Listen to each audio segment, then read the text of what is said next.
dokter, ini kan saat ini kita lagi dalam fase virus Omikron. Banyak juga orang yang tidak menyadari itu perbedaan antara gejalanya Omikron dengan flu biasa.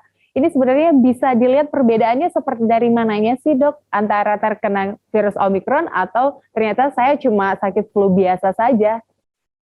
Ya, jadi kalau ini kan sama-sama mengenai saluran napas atas. Mm-mm. Tapi memang uniknya kan kalau gejala flu biasa, kalau mau ditanya bisa bedain nggak bisa bedain, udah pasti nggak bisa bedain. Tapi kalau lagi era pandemi gini, secara epidemiologi dibilangnya, saya harus pikirin ini Omikron dulu. Jadi virus yang terkait COVID. Jadi kalau ada orang flu gitu, semua enggak nih kamu mah flu-nya biasa, ini flu biasa nggak bisa.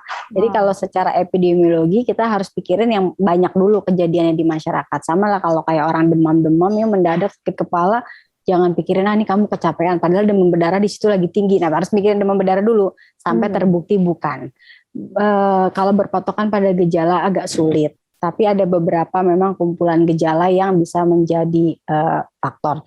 Yang paling mudah sebenarnya membedakan itu justru bukan di gejalanya. Tapi mudah membedakan itu adalah di ada kontak enggak. Gitu. Itu udah yang paling mudah. Kontaknya enggak harus orang sakit. Misalnya apakah tahu teman di kantornya ada yang diperiksa untuk COVID? Gitu. Jadi gejala sulit tidak bisa dijadikan patokan. Karena ada demamnya, ada sakit tenggorok bisa jadi, ada flu gitu ya, ada sakit tulang dengan derajat yang berbeda-beda, ada sakit kepala, lemes dan seterusnya.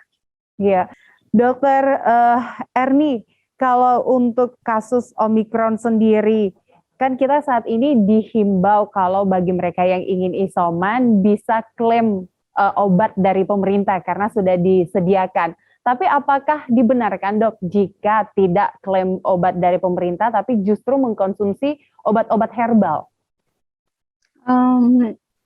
Pembenaran, kan tadi soalnya dibenarkan ya, pembenaran ini sulit ya gitu ya. Maksudnya kalau dari pemerintah sangat mungkin obat-obatan ini udah ada dasarnya, udah ada ahlinya yang bikinin tuh. Kalau batuk kasih ini, kalau batuknya berdahak kasih ini, kalau demam kasih ini gitu ya, antivirusnya ini gitu. Itu kalau dari pemerintah. Tapi kalau herbal, sebagian besar herbal di kita itu izin beredarnya kan lebih ke arah sebagai suplemen. Kalau suplemen itu sebenarnya tambahan. Jadi kalau misalnya mau digunakan sebagai obat utama, ya sulit karena nggak diketahui apakah benar-benar efektif atau bagaimana tingkat keamanannya gitu. Jadi kalau dibenarkan, kalau menurut saya sih lebih bijaksana kalau misalnya menggunakan obat herbal yang udah biasa digunakan pada waktu sehat, kan banyak tuh obat-obatan yang digunakan untuk menjaga kesehatan gitu ya, bukan untuk nyembuhin pas sakit. Nah itu ya silakan aja, artinya kan sudah biasa dipakai obatnya. Tapi kalau ini adalah obat yang benar-benar baru gitu ya, belum pernah digunakan, yang sakit juga baru pertama kali minum, nggak tahu efeknya, cuma dikasih tahu temennya aja, tetangga atau orang tua, rasanya malah bisa jadi bahaya gitu buat yang bersangkutan gitu. Karena obat yang dia nggak tahu, dia juga nggak pernah pakai, jangan-jangan takutnya malah bikin iritasi lambung, bikin diare, bikin sakit perut gitu ya. Nah ini kan jadinya malah kontraproduktif, malah jadi sakit. Jadi lebih baik sih tidak gitu. Nah kalau untuk obat herbal sendiri, mungkin ada nggak sih dok obat herbal yang mungkin bisa dikonsumsi masyarakat dan aman menurut dokter pada saat kita pandemi saat ini?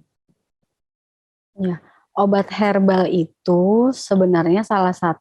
Jadi gini. Banyak obat-obatan yang sebagai obat utama ya. Contohnya nih saya ambil yang paling ekstrim, obat malaria. Itu kan sebenarnya berasal dari daun gitu ya. Daun yang sudah diambil ekstrak manfaatnya, udah tahu ini adalah artemisin contohnya nih sebagai contoh. Kemudian dibuat dengan dosis tertentu, sediaan tertentu, ada cara minumnya, diteliti di manusia keamanannya, diteliti di manusia efektivitasnya, baru kemudian dia jadi obat. Artinya semua material herbal itu dia punya potensi. Dia tuh punya potensi. Jadi bisa jadi memiliki manfaat. Tapi kalau tadi Mbak bertanya apa yang saya rekomendasikan dan dianggap bisa sebagai obat pada saat sedang terinfeksi COVID, ini pertanyaannya jawabannya susah gitu. Karena apa? Karena obat herbal yang memang diteliti di Indonesia, kemudian keluar gitu hasil penelitiannya dan ternyata bermanfaat untuk menurunkan radang, menurunkan demam dan seterusnya, kelihatannya masih terbatas dan sporadis banget datanya. Jadi masih mungkin kurang kuat untuk dijadikan dasar rekomendasi. Tapi kalau di Indonesia itu memang ada masyarakat-masyarakat yang biasa bilang minum daun ini, minum obat ini dari ramuan gitu ya, ramuan ini gitu untuk supaya demamnya hilang, supaya sakit tenggorokannya hilang, ada. Tapi saya nggak bisa kasih rekomendasi karena tadi kalau memberikan rekomendasi itu baiknya kan ada data ilmiah berbasis penelitian. Nah, kalau berdasarkan pengalaman pribadi takutnya tuh cocok-cocokan gitu loh Mbak. Oh iya betul. Nah, ini yang berbahaya. Contohnya nih, misalnya ada buah yang bisa nurunin tekanan darah tinggi. Tapi itu juga cocok-cocokan. Nanti kalau udah setelah dia percaya minum terus atau makan terus buah itu ternyata nggak turun-turun, dan sih malah bahaya. Efek jangka panjang dari tekanan darah yang tidak terkontrol kan macam-macam. Jadi ini berbahaya, sama seperti menggunakan herbal berdasarkan pengalaman saya misalnya yang digunakan oleh pasien atau oleh orang lain. Kalau ternyata berbeda efeknya, nanti malah bisa menimbulkan efek yang tidak baik gitu buat yang bersangkutan, makin sakit misalnya. Ini kan tentu kita nggak mau ya. Justru bahaya ya Dok ya. Tapi saat ini banyak sekali Dok yang konsumsi itu namanya jahe. Karena katanya jahe ini bisa membantu untuk melegakan pernapasan. Tapi ada nggak sih Dok efeknya kalau terlalu berlebihan mengkonsumsi jahe? Kita tuh kalau menggunakan sesuatu memang ada dua kondisi sih Mbak. Yang pertama adalah efek langsung, kedua efek jangka panjang.